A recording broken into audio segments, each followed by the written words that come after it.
Hello, and welcome to today's LLL Esports Round Up. We're going to cover a couple series from this morning or last night, depending on where you are located, at World's 2023 play-ins, and then preview tomorrow's best of fives that will decide who goes to the main event. Predictions: I'm 7-4, went 2-0 last night, picking both GAM and BDS to win in 2-1s. Obviously, both of them, as you can see, are 2-0s. So first we'll do Loud and GAM. GAM, smoke them 2-0. Kiea crushing Robo in top lane, despite Loud going topside and trying to make things happen early on. But Kiea on the Gnar in game 2 especially was like cracked. Robo's Olaf looking like Robo's Olaf does when it goes international. KD went 12-3, 19, 34% of damage in the win. Kiea 12-2 and 22. So the solo laners dominating this one. Root 1-4-3, 30% of damage as he returned to his more passive self. Now, this isn't a big surprise to me. This past week I've noticed that a lot of creators, and you go for your money. I'm not going to have a issue with somebody going for the bag, but I think they played into the Loud hype to try and get more views and to get more money, which is fine. That's we all do our thing, right? So I always felt like GAM sucked in the first series, but also, like I said at that time, it was the first series they really had played on 12-19. I mean, they hadn't scrimmed much. And this time around, it was more representative of what GAM can do. Now, Loud are probably better than how they played today also. Just, the last couple days, we've had a lot of Brazilian fans in the comments get really upset. And in my opinion, I think the best way to determine whether a region is respectable is how they handle themselves after a loss. Not necessarily after a win. Everybody gets excited after a win. But how they handle themselves after a loss. Do they go and hide in a cave? Or do they come out and say, hey, we didn't play our best? I mean, I think that it shows the difference between those that deserve respect and those that don't when it comes to fans across everything. But we'll see how Brazil, handles this.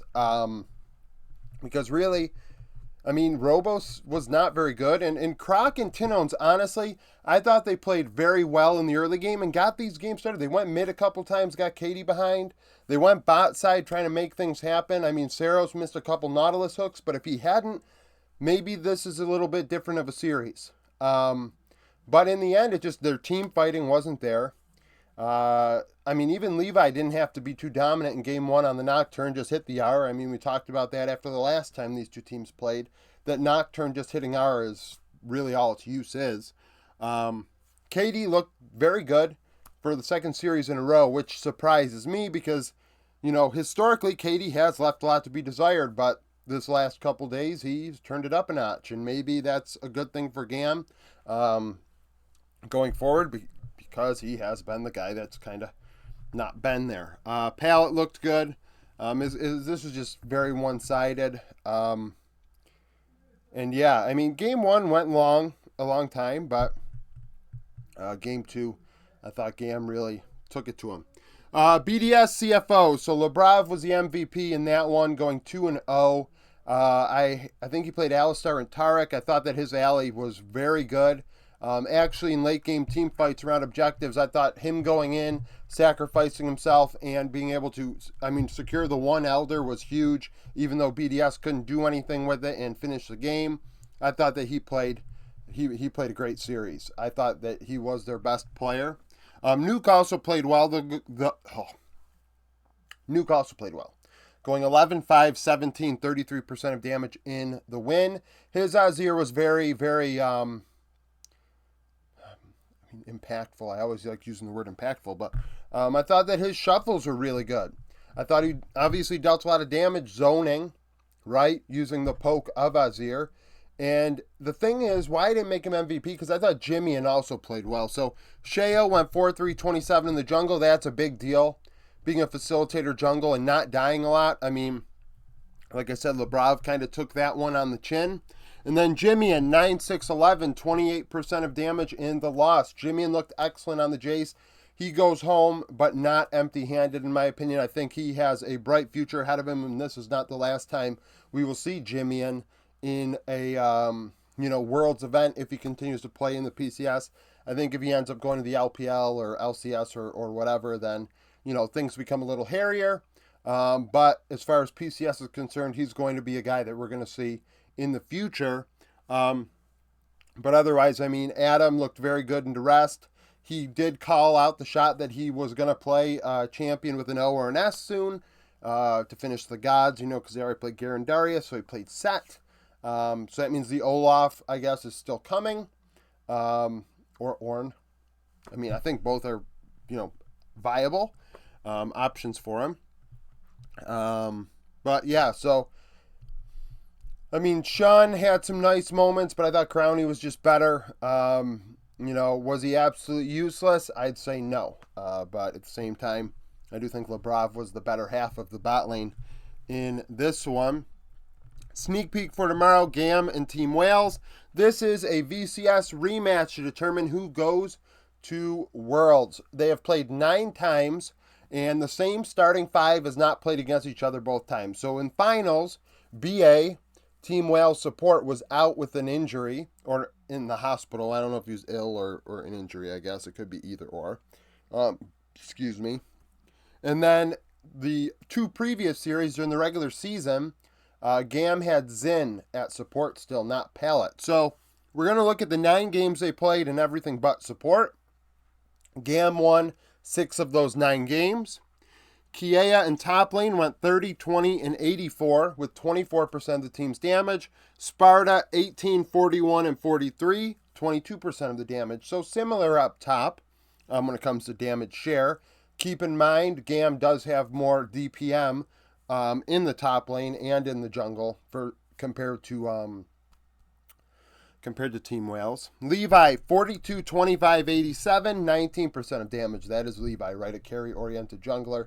High damage shares, a lot of kills. Bean J, 18, 35, 69, 11% of damage. That's the different look between these two teams. That's where it really comes down to. Mid-jungle duos are very different on both sides. And you could argue that affects the top side a bit, in that you have carry-oriented jungle, facilitator support versus facilitator jungle. Not carry-oriented facilitator support. Facilitator mid. Levi, Katie. B&J facilitator, Glory, carry. So Katie, 32, 24, 75, 27% of damage. Oh, that goes against what I just said, huh? We see how Katie plays historically, and then the last week he's been more of a carry. And against Team Wales, we'll see if this continues, this whole leading the team in damage deal. Like I said, 32, 24, 75, 27% of damage. Glory, 35, 24, 37, and 27% of damage as well.